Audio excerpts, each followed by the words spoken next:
નમસ્તે વિદ્યાર્થી મિત્રો. તો આજે સ્ટાર્ટ કરીશું આપણે નવું એક ચેપ્ટર આપણું ઇનઓર્ગેનિક કેમિસ્ટ્રી માટેનું. છેલ્લે લાસ્ટ આપણે ઓર્ગેનિકનું ચેપ્ટર ભણી ગયા, બરાબર છે. હવે આજે આપણે શરૂ કરવા જઈ રહ્યા છે ઇનઓર્ગેનિક કેમિસ્ટ્રીનું એક ચેપ્ટર, જેમાંથી આપણે જે મેઇન અગત્યના ટૉપિક છે, હાલમાં આપણે જે બોર્ડની એક્ઝામમાં જરૂરી છે, માત્ર ને માત્ર એને જ અત્યારે કવર કરીશું. બાકી જે ઇમ્પોર્ટન્ટ ટૉપિક છે, જે નીટ માટે જરૂર છે, જીડબલ્યુ માટે જરૂર છે, એને હું ફરી સમય કાઢીને બનાવીને વિડીયો લેક્ચર્સ અપલોડ કરી દઈશ, બરાબર. તો આજે આપણે જે શરૂ કરીશું એ ચેપ્ટર નંબર 8 છે, ડી અને એફ બ્લોક એલિમેન્ટ. કેમ ચેપ્ટર નંબર 8 લઉં છું એનું પણ રીઝન કહું. એકદમ ટૂંકું છે, સરળતાથી યાદ રહી જાય એવું છે ને, એકદમ ઇઝી ચેપ્ટર આપેલું છે. પણ એ ચેપ્ટર પરથી જ મારે નેક્સ્ટ ચેપ્ટર જે મારે બીજું શરૂ કરવું છે, જે તમારું બહુ જ ઇમ્પોર્ટન્ટ ચેપ્ટર છે, કોમ્પ્લેક્સ કમ્પાઉન્ડ, ચેપ્ટર નંબર 9, બરાબર. આ બે ચેપ્ટર્સ પૂરા થશે પછી જ આપણે આગળ જે ચેપ્ટર્સ મેં બાકી રાખ્યા છે, ચેપ્ટર નંબર 4, 5 અને 6, 7, એમાં ચેપ્ટર નંબર 4 અને 5 ને એના પછી આપણે શરૂ કરી દઈશું. તો આપણા જે પહેલાં બે આ ચેપ્ટર છે એને આપણે પૂરા કરવાનો પ્રયત્ન કરીએ છીએ. તો આપણું જે ટાર્ગેટ છે એ પ્રમાણે આપણે જવાનો પ્રયત્ન કરીશું. તો આજનું આપણું ચેપ્ટર શરૂ કરીએ છીએ અહીંયા, ડી અને F block element, unit number 8. D અને એફ વિભાગ, ડી અને એફ વિભાગના તત્વો. તો ચેપ્ટર આપેલું છે ડી અને એફ બ્લોક એલિમેન્ટ, જેના માટે શબ્દ વાપર્યો છે. એમાં તમે થોડું ઘણું 11મા ધોરણની અંદર ભણી ગયા, બરાબર. જેમાં 11મા ધોરણની અંદર એસ બ્લોક એલિમેન્ટ આવી ગયો, પી બ્લોક એલિમેન્ટ આવી ગયો. સાથે સાથે થર્ડ ચેપ્ટર જે હતું પિરિયોડિક ટેબલ ઉપર આખું આપેલું છે. પિરિયોડિક ટેબલ ઉપરથી પહેલાં આપણે પ્રસ્તાવનાને સમજીએ, પછી એમાં અલગ અલગ પોઈન્ટ શું છે એને સમજવાનો પ્રયત્ન. તો જુઓ, સૌથી પહેલાં આપણું જે પિરિયોડિક ટેબલ છે, પિરિયોડિક ટેબલમાં 7 આડા આવર્ત જેને કહીએ છીએ આપણે, બરાબર છે. આડી હરોળ છે એવી ટોટલ કેટલી છે? 7. તો 7 આવર્ત આપેલા છે. 18 સમૂહ છે, અને એ સમૂહ કેવા હોય? ઊભા દર્શાવેલા હોય. તો 7 આવર્ત અને 18 સમૂહમાં આવર્ત કોષ્ટકનું વર્ગીકરણ છે, જેમાં આવર્ત કોષ્ટક 4 વિભાગમાં છે, એસ, પી, ડી અને એફ વિભાગમાં આપેલું છે. એફ વિભાગ કમ્પ્લીટ થઈ ગયો છે. એમાંથી ટોટલ 118 તત્વો પણ હવે આપણે શોધાઈ ગયા છે, જેમાં જે પી બ્લોક એલિમેન્ટના બાકી હતા એ ટોટલ કમ્પ્લીટ થઈ ગયા છે. એમાંથી એસ વિભાગનું તત્વ ક્યારે કહી શકાય? તો જ્યારે દાખલ થતો છેલ્લો ઇલેક્ટ્રોન એસ કક્ષકમાં ઉમેરાય તેને એસ વિભાગનું તત્વ કહેવાય. દાખલ થતો છેલ્લો ઇલેક્ટ્રોન જો પી કક્ષકમાં ઉમેરાય તો એને પી વિભાગનું તત્વ કહેવાય. દાખલ થતો છેલ્લો ઇલેક્ટ્રોન જો ડી કક્ષકમાં ઉમેરાતો હોય તો એને ડી વિભાગનું તત્વ કહેવામાં આવે છે. અને દાખલ થતો છેલ્લો ઇલેક્ટ્રોન જો એફ કક્ષકમાં ઉમેરાતો હોય તેને એફ વિભાગના તત્વ તરીકે ઓળખવામાં આવતું હોય છે. જેમાં એસ વિભાગ જે બતાવ્યો છે એ એસ વિભાગમાં સમૂહ 1 અને 2 દર્શાવીએ, જેમાં સમૂહ નંબર 1 ને આલ્કલી ધાતુ સમૂહ અને સમૂહ નંબર 2 ને આલ્કલાઇન અર્થ ધાતુ તરીકે ઓળખીએ છીએ. પી વિભાગ સમૂહ નંબર 13 થી 18 સુધી દર્શાવવામાં આવ્યું છે. સમૂહ નંબર 13 થી 18 અહીંયા ટોટલ કેટલા છે? 2. સમૂહ નંબર 13 થી 18 એટલે ટોટલ કેટલા થયા? 6.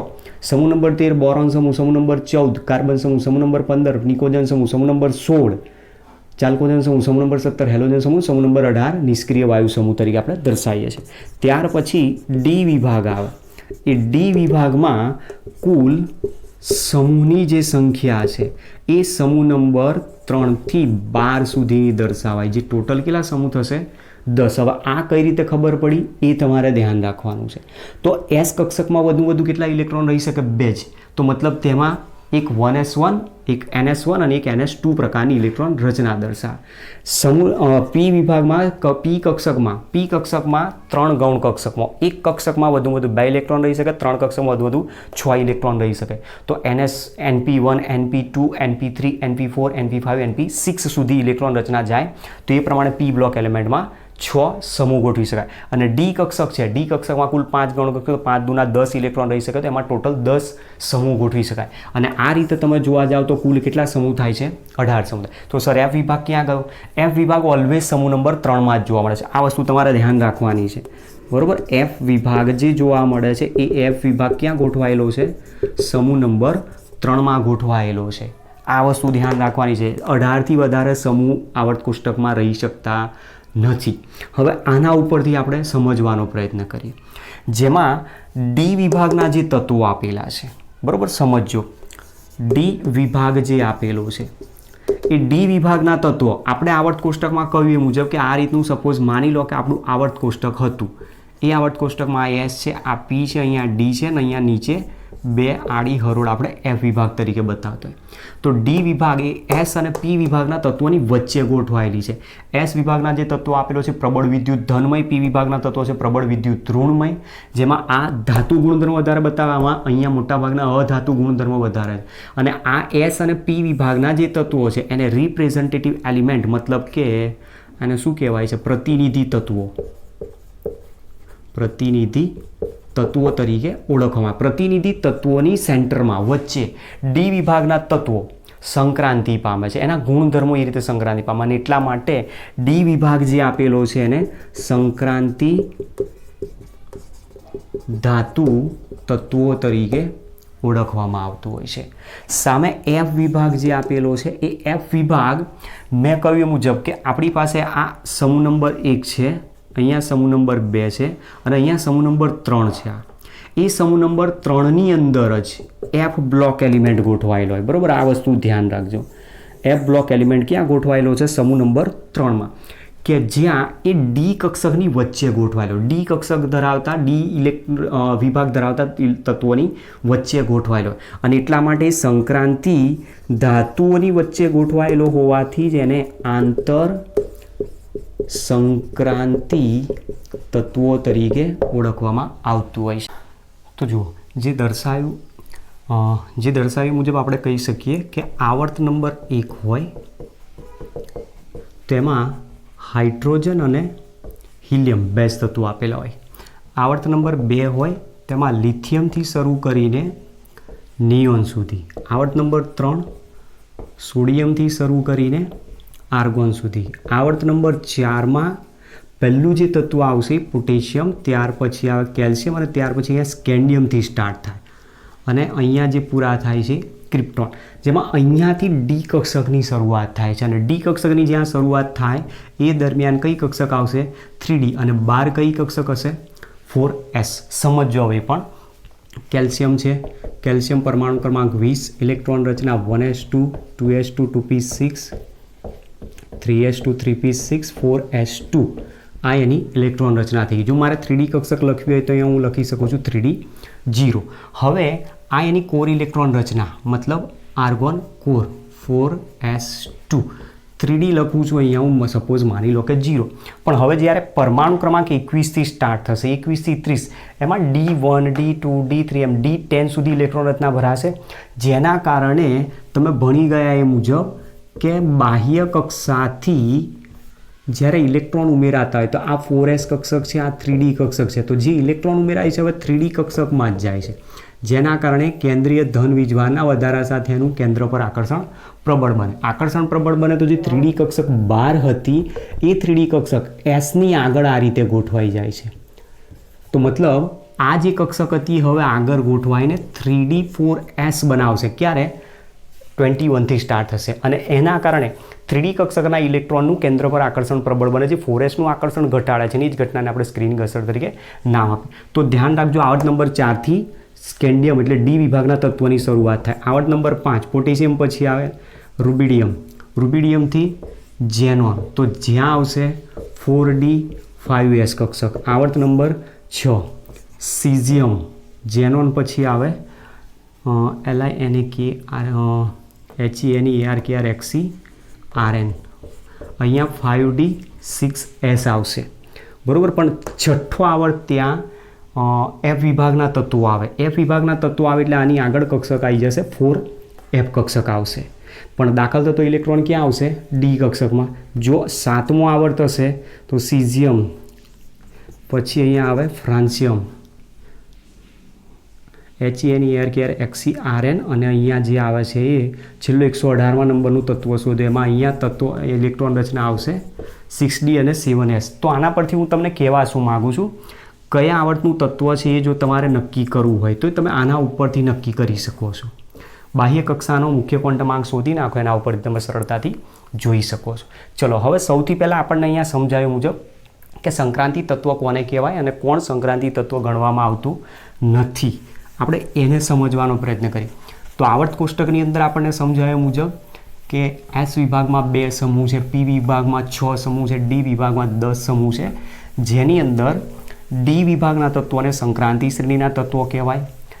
ડી વિભાગની અંદર સમૂહ નંબર 3માં જ એફ કક્ષકમાં દાખલ થતો છેલ્લો ઇલેક્ટ્રોન હોય તેને એફ વિભાગના તત્વો તરીકે ઓળખવામાં આવે છે. તો સૌથી પહેલાં ડી વિભાગના તત્વો છે જેને આપણે નામ આપીએ છીએ સંક્રાંતિ તત્વો.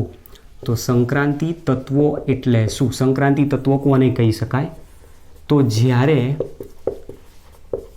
તત્વની ભૂમિ અવસ્થામાં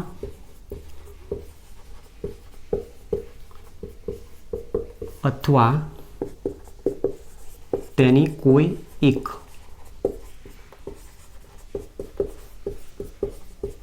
ઓક્સિડેશન અવસ્થામાં ડી કક્ષક ઇલેક્ટ્રોનથી અપૂર્ણ ભરાયેલી હોય, અપૂર્ણ ભરાયેલી હોય એટલે કે સંપૂર્ણ ભરાયેલી ન હોય, તો તે તત્વને સંક્રાંતિ તત્વ કહે છે. બરોબર, આ વસ્તુ આપણને ડેફિનેશન આપી. ડેફિનેશન બહુ જ ઇમ્પોર્ટન્ટ છે. ડેફિનેશનના આધારે જ આપણે પહેલા 3 ક્વેશ્ચન અને આ 3 સંક્રાંતિ શ્રેણી ઇલેક્ટ્રોન રચના ઉપરથી સમજવાનું. જો દાખલ થતો છેલ્લો ઇલેક્ટ્રોન 3D કક્ષકમાં હોય તેને પ્રથમ સંક્રાંતિ શ્રેણીના તત્વ તરીકે ઓળખવામાં આવે. જો દાખલ થતો છેલ્લો ઇલેક્ટ્રોન 4D કક્ષકમાં જાય તો એને દ્વિતીય સંક્રાંતિ શ્રેણી કહેવાય. જો 5D કક્ષકમાં ઉમેરાય તો તૃતીય સંક્રાંતિ શ્રેણી કહેવામાં આવે અને જો 6Dમાં ઉમેરાય તો એને ચતુર્થ સંક્રાંતિ શ્રેણી તરીકે ઓળખવામાં આવે. જેમાં પ્રથમ સંક્રાંતિ શ્રેણીની શરૂઆત સ્કેન્ડિયમથી ઝીંક સુધી થાય, પરમાણુ ક્રમાંક 21 થી 30. દ્વિતીય સંક્રાંતિ શ્રેણી ઇટ્રિયમથી કેડમિયમ, પરમાણુ ક્રમાંક 39 થી 48. તૃતીય સંક્રાંતિ શ્રેણી લેન્થેનમ. લેન્થેનમ પછી અહીંયા આવશે અલગ જ તત્વો આવશે, એમાં પ્રથમ 14 તત્વો જે આવશે. લેન્થેનમ જેનો પરમાણુ ક્રમાંક છે 57, 58 થી 71 એ એફ વિભાગના તત્વો છે. મતલબ 72 થી પછી સ્ટાર્ટ થશે એટલે હાફમેનિયમથી સ્ટાર્ટ થશે અને અહીંયા આવશે હાઇડ્રાજીરિયમ એટલે કે મર્ક્યુરી. એ જ પ્રમાણે ચતુર્સંક્રાંતિ શ્રેણીમાં એક્ટિનમ. એક્ટિનમ છે 89, બરાબર. અને ત્યાર પછીના જે તત્વો આવે છે એ 14 એફ વિભાગના તત્વો અને બાકી જે રહી ગયા 112 સુધીના, બરાબર છે. અહીંયા 103 થી 112 આ બધા ચતુર્સંક્રાંતિ શ્રેણીના તત્વો તરીકે ઓળખવામાં આવે છે. હવે આપણે પ્રશ્ન આનો સમજવાનો છે. 3 સંક્રાંતિ શ્રેણી લેવાની, એની ઇલેક્ટ્રોન રચના બનાવવાની, એ ઇલેક્ટ્રોન રચનાના આધારે કયું તત્વ સંક્રાંતિ તત્વ તરીકે ગણવામાં આવતું નથી સમજવાનું છે. ચલો, તો એના માટે આ ડેફિનેશન એકલી પહેલાં તો ધ્યાન રાખજો. જો ડેફિનેશન યાદ નહીં હોય તો તમે જવાબ નહીં આપી શકો.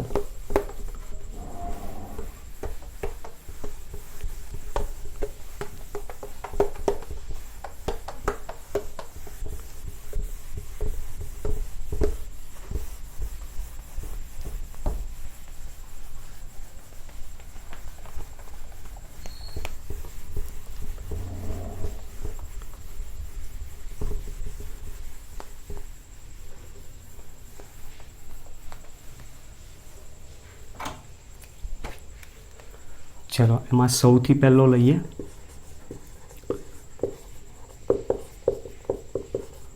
પ્રથમ સંક્રાંતિ શ્રેણીના તત્વો. પ્રથમ સંક્રાંતિ શ્રેણીમાં કયા કયા તત્વો આવે? તો અહીંયા પરમાણુ ક્રમાંક તત્વ એની સંજ્ઞા દર્શાવીશું અને અહીંયા દર્શાવીશું એની ઇલેક્ટ્રોન રચના. આના પરથી આપણે આન્સર લાવવાનું છે. ચલો, સૌથી પહેલાં પરમાણુ ક્રમાંક 21, 22, 23, 24, 25, 26, 27, 28, 29 અને 30 તત્વો છે SC TI VCr Mn Fe CO Ni Cu અને Zn. હવે ઇલેક્ટ્રોન રચનાની વાત કરીએ તો આપણે કેલ્શિયમની ઇલેક્ટ્રોન રચના લખી હતી આર્ગોન કોર 4s2 છે અને 3D જો મારે બતાવ્યું હોય તો 0. પણ હવે જ્યારે પરમાણુ ક્રમાંક 21થી સ્ટાર્ટ થાય તો સ્ક્રીનિંગ અસરના કારણે 3D કક્ષક પહેલી આવે અને 4s કક્ષક બહાર જતી રહે. બરાબર, એક આ વસ્તુ ધ્યાન રાખવાનું. ત્યાર પછી બીજો પોઈન્ટ 3D અને 4s વચ્ચેનું અંતર બહુ જ ઓછું હોય છે. એક બીજો પોઈન્ટ આ point number 3 D0 D5 D10 સ્થાયી ઇલેક્ટ્રોન રચના ધરાવે છે એવું પણ આપણે કહી શકીએ છીએ. આ 3 મેઇન પોઈન્ટ છે. બાહ્ય કક્ષા જે સૌથી મુખ્ય ક્વોન્ટમ જેનો વધારે હોય બહારની હોય એને આપણે બાહ્ય કક્ષા તરીકે ના હોય. ચલો હવે આ પ્રમાણે ઇલેક્ટ્રોન રચના ગોઠવાય. તો હવે તમે જુઓ આનો પરમાણુ ક્રમાંક છે 18, અહીંયા 2 ઇલેક્ટ્રોન એટલે 18 ને 2 20 થયા. તો હવે જે ઇલેક્ટ્રોન દાખલ થશે અહીંયાથી થશે 21 3D1 22 3D2 23 3D3 24 3D4 એ પ્રમાણે તમે 30 સુધી જઈ શકો છો. ચલો તો પહેલાં કોર ઇલેક્ટ્રોન રચના લખી દઈએ. Argon core 3D 0 4s2. હવે આને અહીંયા આપણે બ્લેન્ક રાખીએ છીએ હમણાં.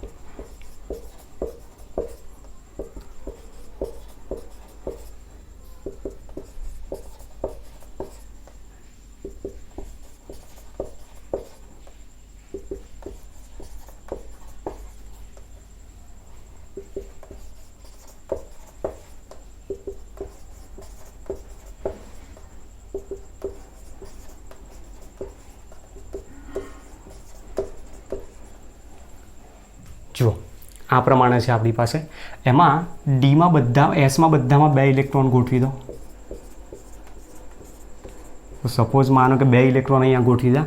આના ઇલેક્ટ્રોન 18 છે, 18 ને 2 20. હવે 21 કરવાના તો અહીંયા શું કરી દેવાનું 3D 1 22 18 ને 2 20 20 ને 2 22 23 તો 3D 3 24 3D 4 હોવી જોઈએ. આની ઇલેક્ટ્રોન રચનાને સમજીએ.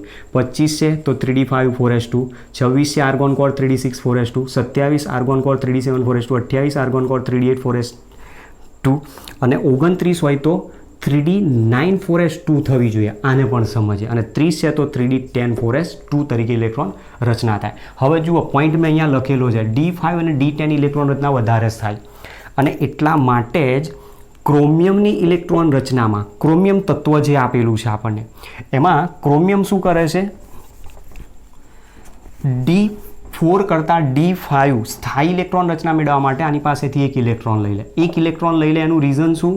બંને વચ્ચેનું અંતર બહુ જ ઓછું છે અને એ ઇલેક્ટ્રોન રચના મેળવીને 3D 5 4s1 ઇલેક્ટ્રોન રચના બનાવી દે. તો મોટાભાગે જે ઇલેક્ટ્રોન રચના પૂછાય છે એક આ છે ક્રોમિયમની ઇલેક્ટ્રોન રચના 3D 5 4s1 argon core 3D 5 4s1. એ જ પ્રમાણે આમાં પણ છે. જો કોપર 3D 9 કરતાં 3D 10 ઇલેક્ટ્રોન રચના વધારે થાય તો આ S પાસેથી એક ઇલેક્ટ્રોન મેળવી લે તો 3D 10 4s1 ઇલેક્ટ્રોન રચના બનાવી દેશે. તો કોપરની ઇલેક્ટ્રોન રચના પણ અહીંયા ઇમ્પોર્ટન્ટ છે. હવે આપણો પ્રશ્ન જે છે આ બંને માટે છે. બંનેની ભૂમિ અવસ્થાની ઇલેક્ટ્રોન રચના જો ડી કક્ષક સંપૂર્ણ ભરાયેલી છે. Copper argon core 3D 10 4s2 zinc 4s1 zinc argon core 3D 10 4s2. કોપરની ઓક્સિડેશન અવસ્થા +1 અને +2 છે. ઝિંકની ઓક્સિડેશન અવસ્થા Zn+2. હવે આ ઓક્સિડેશન અવસ્થામાં ઇલેક્ટ્રોન રચના બનાવો તો Cu+1 બનાવવા માટે એક ઇલેક્ટ્રોન દૂર કરવાનો. સૌથી પહેલો ક્યાંથી દૂર થાય? Sમાંથી. તો આની ઇલેક્ટ્રોન રચના થઈ જશે 3D 10 4s0. ચલો ત્યાર પછી Cu+2 હશે તો એક ઇલેક્ટ્રોન અહીંયાથી દૂર કરો, એક અહીંયાથી દૂર કરો એટલે ઇલેક્ટ્રોન રચના થઈ જશે 3D 9 4s0. તો તમે જોઈ શકો છો ભૂમિ અવસ્થામાં 3D 10 હતી પણ એની કોઈ એક ઓક્સિડેશન અવસ્થામાં સંપૂર્ણ ભરાયેલી નથી અને એટલા માટે કોપરને પ્રથમ સંક્રાંતિક શ્રેણીનું તત્વ ગણવામાં આવે છે. સામે ઝિંક માટે Zn+2 તો 2 ઇલેક્ટ્રોન અહીંયાથી દૂર કરી દો તો ઇલેક્ટ્રોન રચના થઈ જશે 3D 10. તો એની ભૂમિ અવસ્થા અને ઓક્સિડેશન અવસ્થા બંનેમાં ડી કક્ષક સંપૂર્ણ ભરાયેલી હોવાથી ઝિંકને પ્રથમ સંક્રાંતિ શ્રેણીનું તત્વ ગણવામાં આવતું નથી. બરોબર. તો એક આ પોઈન્ટ આપ્યો અને આને યાદ રાખવાની ટ્રીક પહેલો જ વિડીયો જોઈ લેજો. પહેલાં 2 વિડીયોની અંદર જ બધું તમને આપેલું છે, અથવા પિરિયોડિક ટેબલનું આખું ચેપ્ટર છે ધોરણ 11નું ચેપ્ટર નંબર 3, એની અંદર પણ તમે જોઈ શકો છો. એની ટ્રીક ત્યાં બધી આપેલી છે આની, બરાબર. સાયન્સ ટીચર વેરી ક્રુઅલ, માંગે ફેર કોપી, નિકલ કોપર ઝીંક તરીકે. તો પહેલો ક્વેશ્ચન આપણો અહીંયાથી છે, ઝીંકને પ્રથમ સંક્રાંતિ શ્રેણીનું તત્વ શા માટે ગણવામાં આવતું નથી? તો એના માટે તમે પહેલાં ઝીંકની ઇલેક્ટ્રોન રચના લખો, પછી એની ઓક્સિડેશન અવસ્થાની ઇલેક્ટ્રોન રચના લખો, અને એ ઇલેક્ટ્રોન રચના ઉપરથી વ્યાખ્યા મુજબ પછી જવાબ આપો કે ઝીંક તેની ભૂમિ અવસ્થામાં 3D10 ઇલેક્ટ્રોન રચના બનાવે છે. સાથે સાથે એની એક ઓક્સિડેશન અવસ્થામાં Zn+2માં પણ એ 3D10 સંપૂર્ણ ભરાયેલી હોવાથી એને પ્રથમ સંક્રાંતિ શ્રેણીનું તત્વ ગણાતું નથી. ચલો, ત્યાર પછી દ્વિતીય સંક્રાંતિ શ્રેણી લઈએ.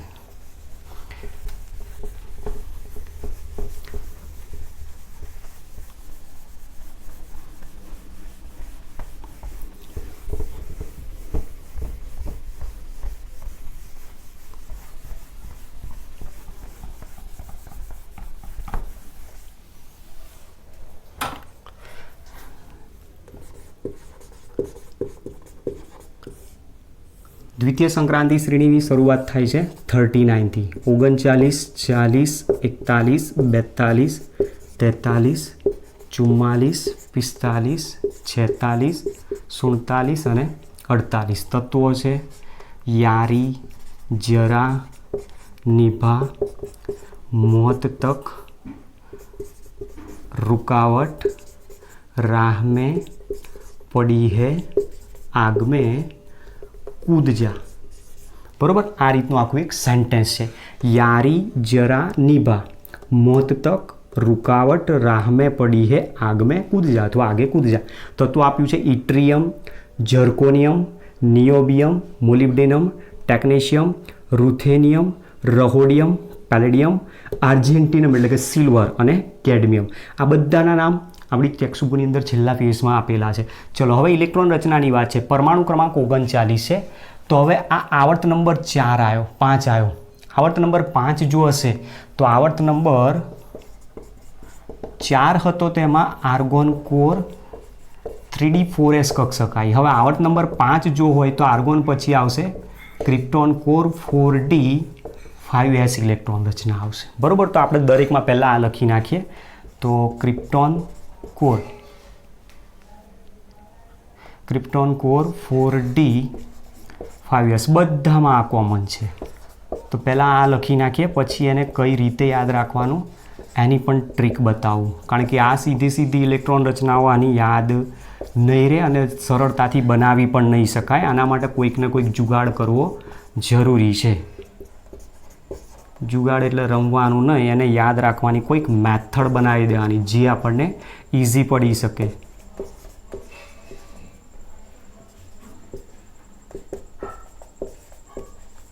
જુઓ, હવે યાદ રાખવાની જે ટ્રીક છે એમાં એક કોડ બનાવી દેવાનો છે. 2211211012. આ શું આપ્યા છે? S ઇલેક્ટ્રોનની સંખ્યા આપી. એ S ઇલેક્ટ્રોનને અહીંયા ગોઠવી દો. ક્રિપ્ટોન છે, ક્રિપ્ટોન બરાબર, આર્ગોન 18, પછી ક્રિપ્ટોન આપેલો છે. ક્રિપ્ટોન એટલે પરમાણુ ક્રમાંક એનો 36. અહીંયા ઇલેક્ટ્રોન ગોઠવવાના 2211211001 અને 2. 36 ને 2 38 ગોઠવવાના કેટલા? 39. તો એક ઇલેક્ટ્રોન ખૂટ્યો, 4D1 કરી દો.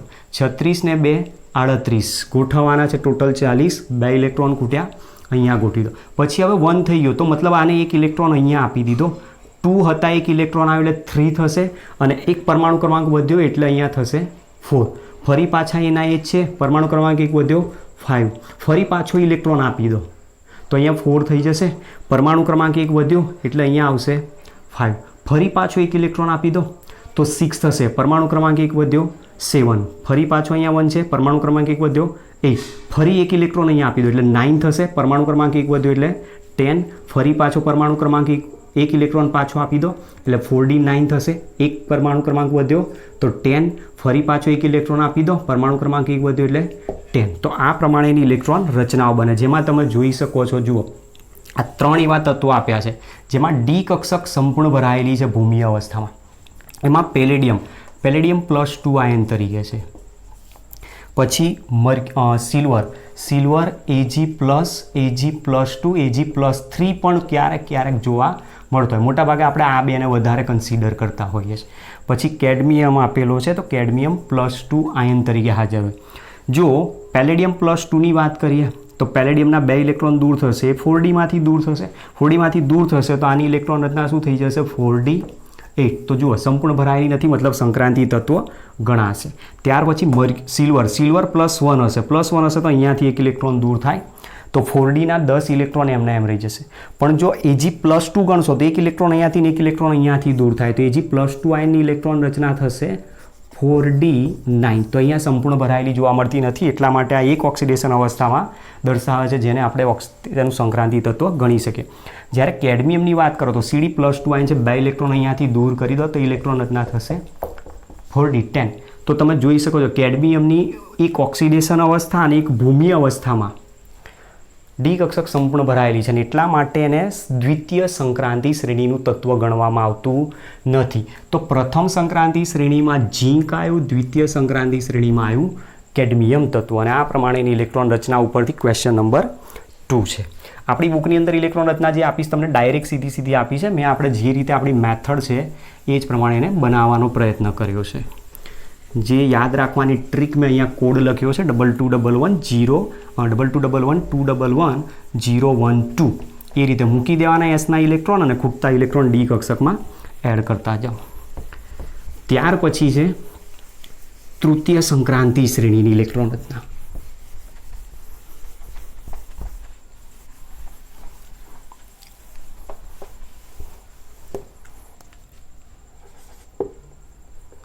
દ્વિતીયની જગ્યાએ આવશે તૃતીય સંક્રાંતિ શ્રેણી. હવે તૃતીય સંક્રાંતિ શ્રેણી આવશે એટલે આવર્ત નંબર 6 આવશે. આવર્ત નંબર 6થી એફ વિભાગની શરૂઆત થઈ જાય. એફ વિભાગની શરૂઆત થશે તો ઝેનોન કોર 4f કક્ષક આવશે અને 5d6s આવશે. બરોબર. હવે આ વસ્તુ ધ્યાન રાખીને આપણે જવાનું. હવે પરમાણુ ક્રમાંક જે આવે છે 57થી છે, 57થી પછી સીધો જ 72, મતલબ અહીંયા 58 થી 71 જે છે એ ક્યાં છે? એફ બ્લોક એલિમેન્ટના તત્વો. 71 સુધી આવશે એટલે 4f14 થઈ જશે, મતલબ અહીંયા 4f કક્ષક સંપૂર્ણ ભરાઈ ગયેલી, અને ત્યાર પછી જે ઇલેક્ટ્રોન આવશે ડી કક્ષકમાં એડ થશે. તો મતલબ જો 4f કક્ષક હોય તો તમારે અહીંયા 4f14 બતાવવી પડશે, અને હવે જે ઇલેક્ટ્રોન આવશે ડીમાં ઉમેરાતા જશે. તો આપણે તત્વો છે એ પ્રમાણે જો ગોઠવવાનો પ્રયત્ન કરીએ 72, 73, 74, 75, 76, 77, 78, 79 અને 80 તત્વો આપ્યા છે. તત્વો અહીંયાથી લઈએ લા, હપ્તા, વર્નારે, ओसामा, इधर पिटाई और होगी. Lanthanum, hafnium, tantalum, tungsten, rhenium, osmium, iridium, platinum, aurum એટલે કે ગોલ્ડ અને હાઇડ્રાઝિરમ એટલે કે મર્ક્યુરી. એમાં તમે જુઓ આ 57 પરમાણુ ક્રમાંક છે, પછી 72 છે, મતલબ ઇલેક્ટ્રોન રચના જ્યારે અહીંયા લખીશું તો ઝેનોન કોર 4f માની લો કે મારે લખવી છે 4f 5d 6s, તો આ તો ડી એફ કક્ષક અહીંયા એક પણ ઇલેક્ટ્રોન નહીં આવે તો તમે અહીંયા 0 કરી શકો છો, અથવા આની જગ્યાએ સીધી જ 5d 6s લખી શકો છો. આની જરૂર નથી. જો 4f લખાય તો ત્યાં 0 હોવી જોઈએ, પણ જ્યારે 72થી સ્ટાર્ટ થાય એટલે 72 પછી 58 થી 71માં અહીંયા પૂરી કમ્પ્લીટ ભરાય ગઈ, તો મતલબ આગળનામાં ઝેનોન કોર 4f 14 બધામાં કોમન આવી જશે અને આ 5d 6s આવશે. તો કોમન જે ઇલેક્ટ્રોન રચના છે એ પહેલાં લખી દે. Xenon core 4f 14 5d 6s, xenon core 4f 14 5d 6s, xenon core 4f 14 5d 6s, xenon core 4f 14 5d 6s, xenon core 4f 14 5d 6s, xenon core 4f 14 5d 6s અને xenon core 4f 14 5d 6s. આ પ્રમાણેને electron રચના છે. ચલો હવે એની અંદરથી આપણે અહીંયા શું કરવાનું છે, ઝેનોન છે તો ઝેનોનનો પરમાણુ ક્રમાંક કેટલો ગણીએ છીએ આપણે 54. પરમાણુ ક્રમાંક જો 54 હોય તો એમાં 54 ઇલેક્ટ્રોન ગોઠવેલા છે. ત્યાર પછી આપણી પાસે અહીંયા 57 છે, એસમાં કેટલા ઇલેક્ટ્રોન ગોઠવવાના 2, 54 ને 2 56, તો 1 ઇલેક્ટ્રોન ખૂટ્યો એને અહીંયા મૂકી દો. ત્યાર પછી 72 છે, અહીંયા 54 છે ઓલરેડી, 54 અને 14 એટલે થયા 68 અને અહીંયા તમે ગોઠવશો 2 તો 70 અને ખૂટ્યા 2 તો એને અહીંયા મૂકી દો 5d2 તરીકે આ પ્રમાણે ઇલેક્ટ્રોન રચના થશે. હવે એ જે ઇલેક્ટ્રોન રચના આપણે ધ્યાન રાખવાની છે એના માટે શું કરવાનું, જેવા પહેલામાં એસ કક્ષકનો કોડ બને એમાં કોડ અહીંયા નથી બનાવવાનો. એની જગ્યાએ શું કરો કે એસ કક્ષકની અંદર ઇલેક્ટ્રોન ગોઠવો તો ક્યાં યાદ રાખવાનું, છેલ્લેથી જે 2 છે એમાં એસમાં એક ઇલેક્ટ્રોન અહીંયા ગોઠવી દો બસ. બાકીના બધામાં 2 ઇલેક્ટ્રોન આ રીતના ગોઠવીને કમ્પ્લીટ કરો. જેટલા ખૂટે છે હવે એ પ્રમાણે મૂકતા જાઓ. ચલો તો અહીંયા એ જ રીતે કર્યું. 54 અને 14 68, 68 ને 2 70 ને 2 72. ચલો ત્યાર પછી 73 છે તો 5d3 6s2, 74 5d4 6s2, 75 5d5 6s2, 76 5d5 6s2, 77 5d5 6s2. હવે 78 તો આ ઇલેક્ટ્રોન અહીંયા આવશે તો 5d5 ની જગ્યાએ 6 થશે અને એક પરમાણુ ક્રમાંક વધ્યો તો 7, ફરી પરમાણુ ક્રમાંક વધ્યો 8, બરોબર છે. અને એક ઇલેક્ટ્રોન તમે અહીંયા આપી દીધો છે. આનો ટોટલ કેટલા થયા 1 2 3 4 5 6 7 8 9 10. તો ક્યાં ભૂલ કરી, 75 અહીંયા આવશે 6, અહીંયાથી ભૂલ થઈ છે, અહીંયા આવશે 6, 6s2 6, પછી 77 છે તો 5d7 4s2. હવે એક ઇલેક્ટ્રોન અહીંયા આપી દો એટલે 8 થાય.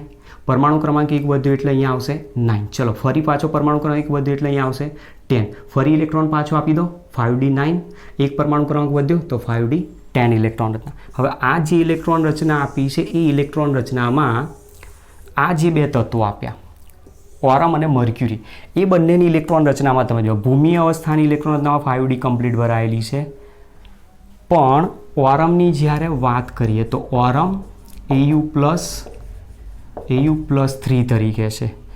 મર્ક્યુરીની જો વાત કરીએ તો મર્ક્યુરી +2 આયન, મર્ક્યુરી આયન તરીકે જોવા મળતો હોય. હવે એ પ્રમાણે જો જોઈએ Au+1ની જો ઇલેક્ટ્રોન રચના લખશો તો એક ઇલેક્ટ્રોન દૂર કરશો એટલે 5d10 બતાવશે. Au+3ની લખશો તો 3 ઇલેક્ટ્રોન દૂર કરો, એક અહીંયાથી 2 અહીંયાથી, તો થશે 5d8 ઇલેક્ટ્રોન રચના.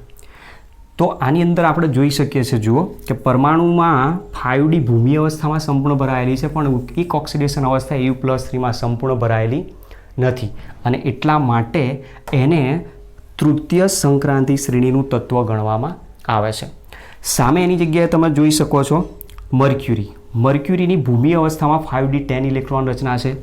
પણ સામે મર્ક્યુરી પ્લસની જો વાત કરીએ, મર્ક્યુરી પ્લસની વાત કરીએ તો એક ઇલેક્ટ્રોન અહીંયાથી દૂર થશે તો 5d10 6s1 થશે. મર્ક્યુરી +2ની જો વાત કરીએ તો 5d10 6s0, 2 ઇલેક્ટ્રોન અહીંયાથી દૂર કરી દો તો તમે જોઈ શકો છો ઓક્સિડેશન અવસ્થામાં બંનેની ડી કક્ષક સંપૂર્ણ ભરાયેલી જોવા મળે છે. અને એટલા માટે મર્ક્યુરી એક એવું અહીંયા તત્વ મળે છે કે જેની ભૂમિય અવસ્થામાં અને એની ઓક્સિડેશન અવસ્થાઓમાં ઇલેક્ટ્રોન રચના સંપૂર્ણ ભરાયેલી જોવા મળતી હોવાથી અને સંક્રાંતિ તત્વ ગણવામાં આવતું નથી. મતલબ કે મર્ક્યુરીને તૃતીય સંક્રાંતિ શ્રેણીમાં ગણવામાં આવતું નથી. તો આ પ્રમાણે આપણી પાસે પહેલા 3 જે ક્વેશ્ચન આપેલા છે કે ઝીંક, કેડમિયમ અને મર્ક્યુરીના અનુક્રમે પ્રથમ, દ્વિતીય અને તૃતીય સંક્રાંતિ શ્રેણીના તત્વ તરીકે ગણવામાં આવતું નથી. તો શા માટે એની ઇલેક્ટ્રોન રચના ઉપરથી એનું કારણ લખીને સમજાવવાનું. ઓકે, તો નેક્સ્ટ ટોપિક હવે આપણે નેક્સ્ટ લેક્ચરમાં સમજવાનો પ્રયત્ન કરશું, જેમાં આ જે સંક્રાંતિ તત્વો આપેલા છે એ બધા સંક્રાંતિ તત્વોના ભૌતિક અને રાસાયણિક ગુણધર્મના જે ટોપિક છે એને સમજ. ત્યાં સુધી તમારે આ 3 રીઝનને સમજીને એના 3ના જવાબ આપવાના છે. ઓકે, તો મળીએ નેક્સ્ટ લેક્ચરમાં. Thanks to all.